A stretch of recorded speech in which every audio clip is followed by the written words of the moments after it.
Salut les Veriens! Et bienvenue dans votre émission d'actu à cœur ouvert.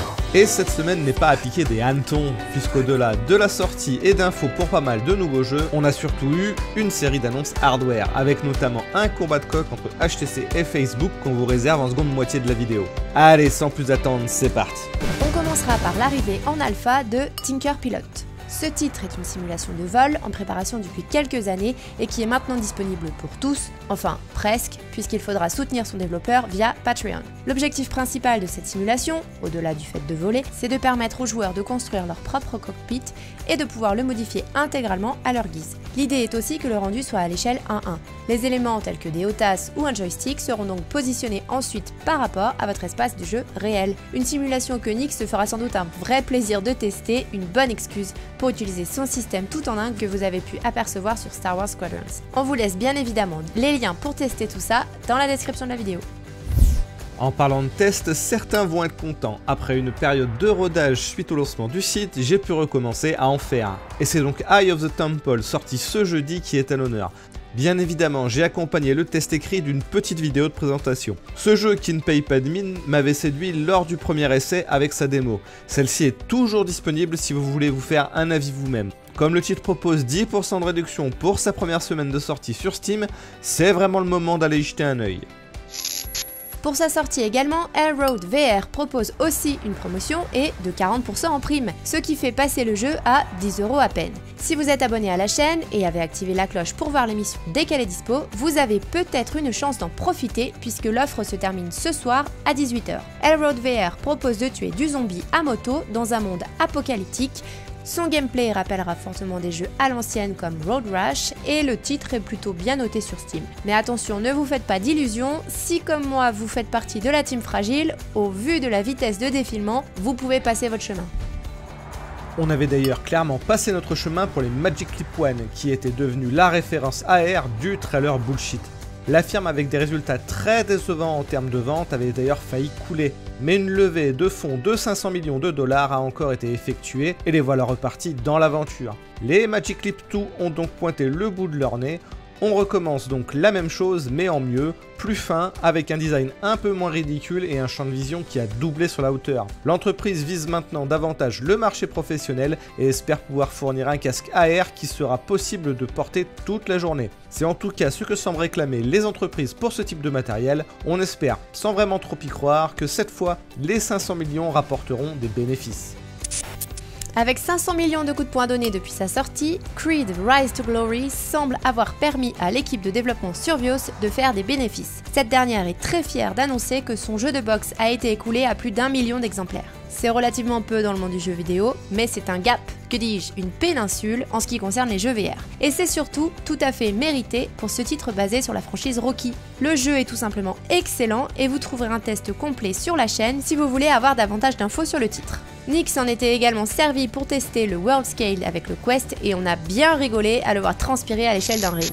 Vous allez bientôt pouvoir transpirer sur le Quest avec le jeu de rythme Viking Ragnarok.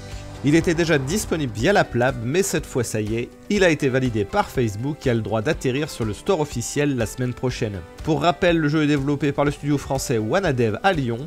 Il vous met aux commandes d'un navire viking et vous devrez faire la course contre d'autres bateaux en tapant des runes en rythme avec vos marteaux. Facile à prendre en main mais avec une courbe de progression énorme, garder le bon rythme sur la musique métal vous permettra d'obtenir des accélérations avec les combos, afin d'arriver le premier sur la ligne d'arrivée et de battre vos 6 concurrents. Allez, c'est le moment de...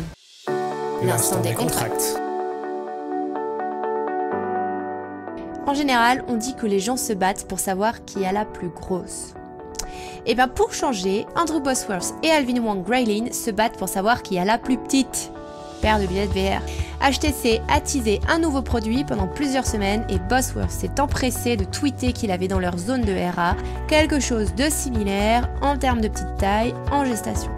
On a donc une belle photo de Bosworth nous montrant un casque VR au form factor plus petit que le Quest 2, mais dont on ne sait absolument rien puisqu'en réalité Facebook n'a rien à dire. Le jeu de la plus petite nous a bien amusé en tout cas, ça change un peu. Allez, actu suivante.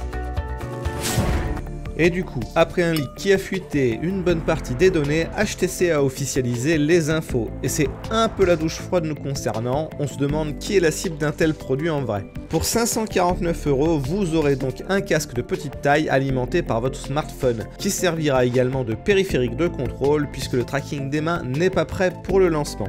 Le Vive Flow, certes très léger, et avec un réglage de dioptrie, permettra de faire du coloriage avec une application dédiée.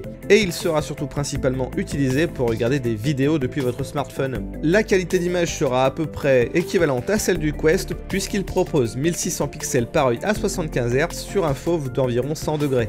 Autant le produit en soi a l'air plutôt bon technologiquement parlant et on est bien content de voir enfin de la réduction de taille, autant son utilisation vis-à-vis de son prix nous semble très limitée. On vous laisse bien évidemment le lien vers la page de précommande si ça vous intéresse. Ce qui pourrait vous intéresser également mais qui n'aura pas de précommande, ce sont les nouveaux prototypes de contrôleurs VR de chez Microsoft. Le X-Rings se présente un peu sous la forme d'une grenade. Le dispositif utilise une pile de 4 anneaux extensibles motorisés. Chacun d'entre eux a des capteurs capacitifs pour simuler la saisie et même la déformation d'objets virtuels et est capable également de savoir ce que vos doigts touchent. Comme pour les manettes Valve Index Controller, le X-Rings de Microsoft est attaché à votre main, ce qui permet de lâcher prise et de lancer des objets de façon naturelle. Le changement de forme, quant à lui, prend moins de 100 millisecondes. Il faut donc environ 9 images à 90 Hz pour que le contrôleur simule le volume de l'objet saisi. Une belle prouesse technologique pour ce futur périphérique de contrôle.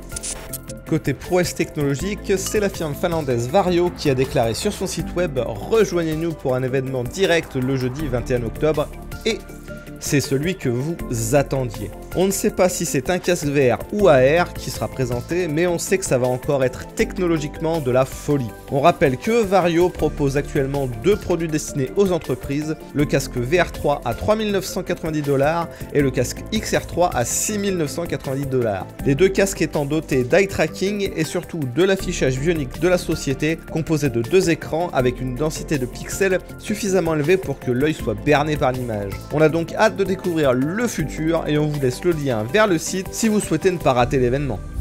L'événement prévu un peu plus tard cette année, c'est aussi la sortie de Sucker Punch. Ce nouveau titre VR solo et multijoueur fusionne Pong et de la boxe pour former quelque chose d'unique en son genre. Selon les développeurs de Glimpse, vous pourrez choisir parmi une variété de gants de boxe différents qui vous donneront des pouvoirs uniques.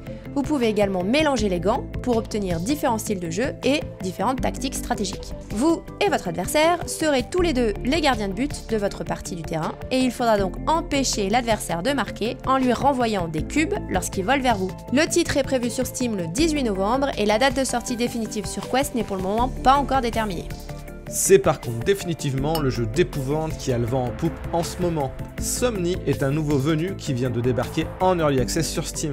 À la manière d'un Phasmophobia, c'est un jeu d'horreur psychologique en coopération qui peut accueillir jusqu'à 6 joueurs. Vous devrez utiliser des équipements de détection tels que des thermomètres et des caméras pour découvrir à quel type d'entité vous avez affaire. Il faudra ensuite effectuer des séances de spiritisme pour parler à l'entité et accomplir différents rituels pour renvoyer celui qui vous hante là d'où il vient. La petite particularité de Somni est d'utiliser la reconnaissance vocale pour parler à l'entité lors des séances de spiritisme et lui demander d'effectuer différentes actions pour prouver son existence. Comme à l'accoutumée, on vous laisse les liens vers la page Steam du jeu dans la description.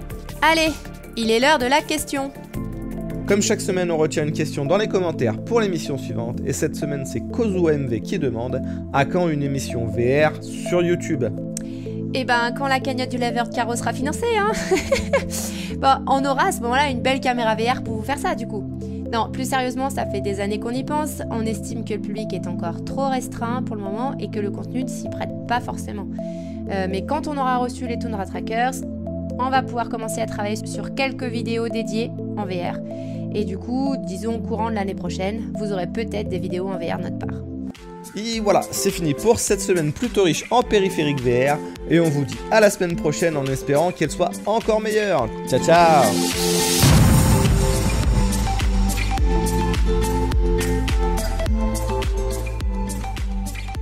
Bon, j'avoue, hein, je veux même pas qu'il touche au pare-brise de ma bagnole à ce stade, hein. C'est pas la peine.